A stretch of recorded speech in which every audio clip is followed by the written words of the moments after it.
بسم اللہ الرحمن الرحیم نحمدہ ونصلی ونسلم علی رسولہ الکریم اما بعد۔ دوستو، بنی اسرائیل میں ایک عابد تھے جن کا نام جریج تھا۔ وہ کثرت سے عبادت کرتے تھے۔ انہوں نے ایک عبادت خانہ بنایا تھا جس میں وہ عبادت کرتے تھے۔ ایک مرتبہ وہ نماز پڑھ رہے تھے اور ان کی والدہ آئی اور ان کو بلایا۔ اب وہ نماز میں سوچ رہے ہیں کہ اللہ، ایک طرف میری والدہ ہے، ایک طرف نماز ہے، لیکن وہ نماز میں مشغول رہے۔ والدہ نے دوسری مرتبہ آواز لگائی، پھر بھی وہ نماز میں مشغول رہے۔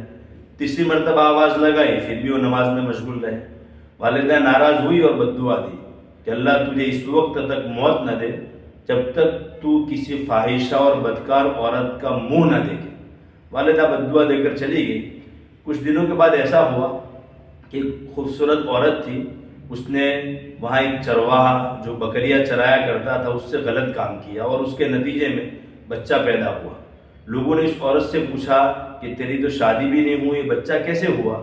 تو اس عورت نے، یہ جو عابد تھے، عبادت گزار جن کا نام جریج تھا، ان پر تہمت لگا دی کہ انہوں نے زنا کیا ہے، اس کے نتیجے میں بچہ پیدا ہوا۔ لوگوں کو غصہ آیا، لوگوں نے جو عابد تھے ان کا عبادت خانہ گرا دیا۔ عابد نے پوچھا کہ تم ایسا کیوں کر رہے ہو؟ تو لوگوں نے کہا کہ تم نے فلانی عورت کے ساتھ زنا کیا ہے اور بچہ پیدا ہوا ہے۔ وہ عابد نے کہا کہ کہاں ہے وہ بچہ، مجھے لے چلو۔ لوگ لے کر آئے۔ انہوں نے اسی بچے سے پوچھا، جو چھوٹا بچہ تھا، کہ تیرے ابا کون ہے؟ تو بچے نے کہا کہ جو فلانا چرواہا وہ میرے ابا ہے۔ تو لوگ بہت خوش ہوئے اور لوگوں نے عابد سے پھر معافی مانگی اور یہ کہا کہ ہم نے یہ تمہارا جو عبادت خانہ گرایا ہے، ہم اس کو سونے کا بنا کر دیتے ہیں۔ انہوں نے کہا کہ مجھے نہیں چاہیے، مجھے تو مٹی کا بنا کر دو۔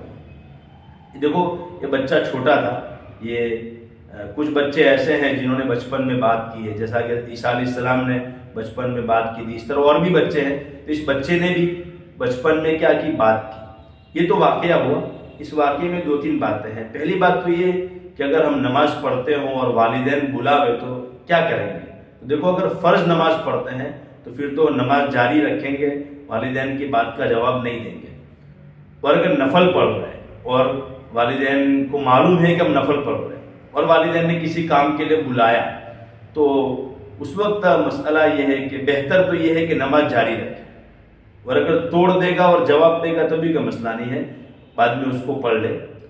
اور اگر والدین کو معلوم نہیں ہے کہ ہم نفل نماز پڑھ رہے ہیں اور والدین نے بلایا، تو مسئلہ یہ ہے کہ نماز کو توڑ دے اور والدین کی بات کا جواب دے۔ ہاں، اگر کوئی ہنگامہ ایسا پیش آ گیا کہ کوئی گھر میں سانپ آ گیا یا والدین وغیرہ گر گئے، تو اس موقع سے تو کوئی ایسا معاملہ پیش آئے تو پھر تو والدین کے ساتھ بھی نہیں ہے، بلکہ کوئی اور بھی، کسی اور کے ساتھ بھی ایسا معاملہ پیش آیا، جیسا کہ کوئی کھڈے میں گر گیا یا اسی طریقے سے کہیں سانپ آ گیا اور ڈر ہے کہ اس کو کاٹ لے گا، تو اس وقت تو والدین ہو کہ کوئی اور ہو، نماز توڑ دے اور وہ جو تکلیف دینے والی چیز ہے اس کو ہٹاوے۔ ایک بات تو یہ ہے۔